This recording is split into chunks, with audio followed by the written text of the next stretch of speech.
কোথায়? এটা কি হচ্ছে? আমরা কোথায় যাচ্ছি?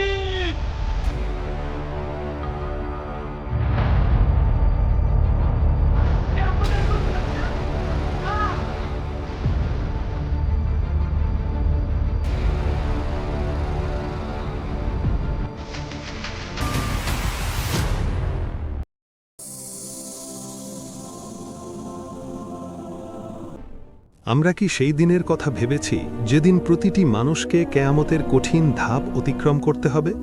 সেদিন মানুষের মনে শুধু ভয় আর আতঙ্ক। এই মুহূর্তে হাজির করা হবে পুলসিরাত, যা চুলের থেকেও সরু, তলোয়ারের থেকেও ধারালো। আমরা কি জানি সেই পুলসিরাত কে সর্বপ্রথম পার হবে আর কারা কাদের জন্য সুপারিশ করবে? হজরত মোহাম্মদ সাল্লাল্লাহু আলাইহি ওয়াসাল্লাম কোথায় আমাদের জন্য শাফাআত করবেন? এই সেতু প্রত্যেক মানুষকেই পার করতে হবে। সেদিন শুধু আল্লাহর রহমত ছাড়া কেউ মুক্তি পাবে না। দর্শকবৃন্দ, কেয়ামতের দিন যেদিন সিংগায় ফুঁক দেওয়া হবে, তখন মানুষ কবর থেকে বের হয়ে আল্লাহর দিকে দৌড়াতে শুরু করবে এবং বলবে, কে আমাদেরকে এ কবর থেকে উঠালো? কেয়ামতের দিন বাবা তার ছেলেকে ছেড়ে দেবে, স্ত্রী তার স্বামীকে দেখে পালাবে, ভাই বোনকে দেখে সরে যাবে।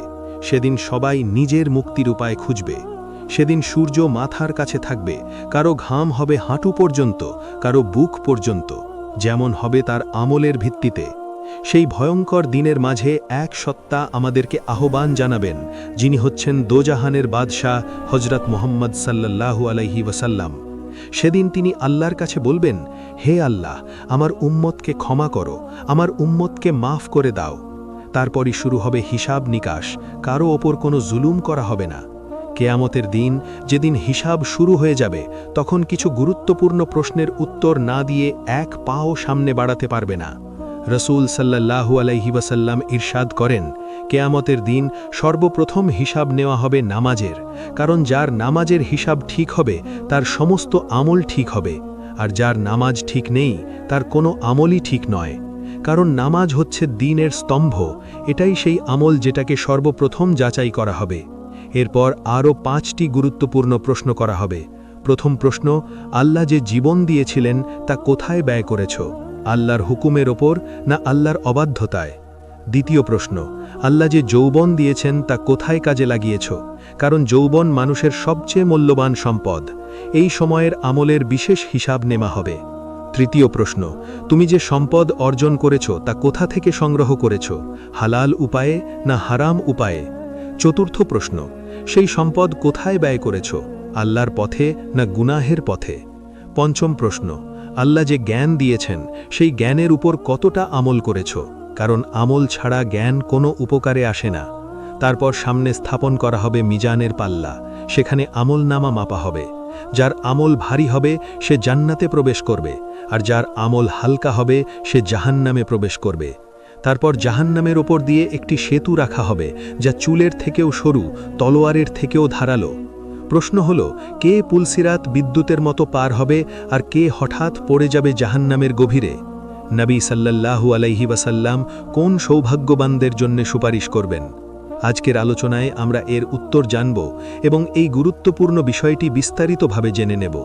ভিডিওটি শেষ পর্যন্ত দেখবেন, কারণ এই জ্ঞান প্রত্যেক মুসলমানের জন্য জানা অত্যন্ত জরুরি।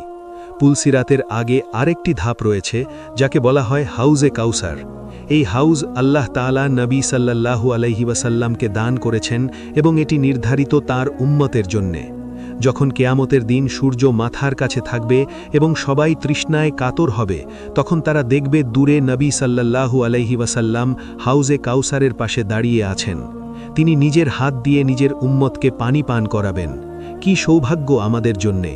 তিনি এর বর্ণনা দিয়েছেন, এর পানি দুধের চেয়েও সাদা, মধুর থেকেও মিষ্টি, এবং এর পানপাত্র আকাশের তারার সংখ্যার ন্যায়।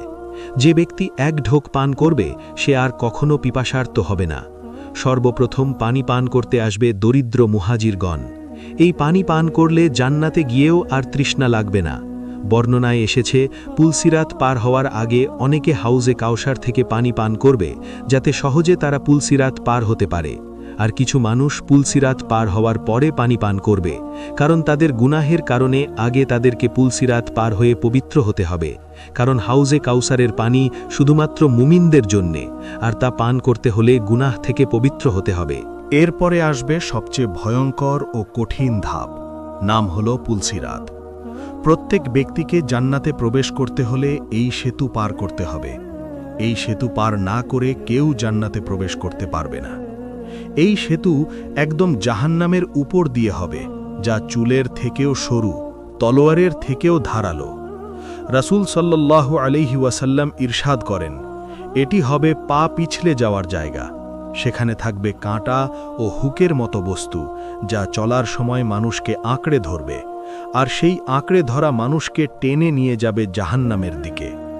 কেউ বিদ্যুতের মতো পার হয়ে যাবে, কেউ ঘোড়ার দৌড়ের মতো পার হবে। মুমিনরা বুঝতেই পারবে না কখন তারা সেতু পার হয়ে গেছে। আবার কিছু মানুষ অনেক কষ্টে পার হবে, আর কেউ কেউ হঠাৎ করে জাহান্নামের গভীর গর্তে পড়ে যাবে। হযরত আনাস রাদিয়াল্লাহু থেকে বর্ণিত, তিনি বলেন, আমি রাসূলুল্লাহ সাল্লাল্লাহু আলাইহি ওয়াসাল্লামের কাছে নিবেদন করলাম যেন তিনি কিয়ামতের দিন আমার জন্য সুপারিশ করেন। তিনি বললেন, ইনশাআল্লাহ আমি সুপারিশ করব। আমি জিজ্ঞেস করলাম, আপনাকে কোথায় খোঁজ করব? তিনি বললেন, প্রথমে তুমি আমাকে পুলসিরাতের কাছে খোঁজ করবে। আমি বললাম, যদি আপনাকে পুলসিরাতের কাছে না পাই?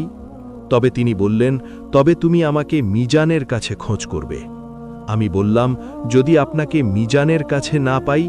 তবে তিনি বললেন, তবে তুমি আমাকে হাউজে কাউসারের কাছে খোঁজ করবে, কেননা আমি এ 3 জায়গা ব্যতীত অন্য কোথাও থাকব না।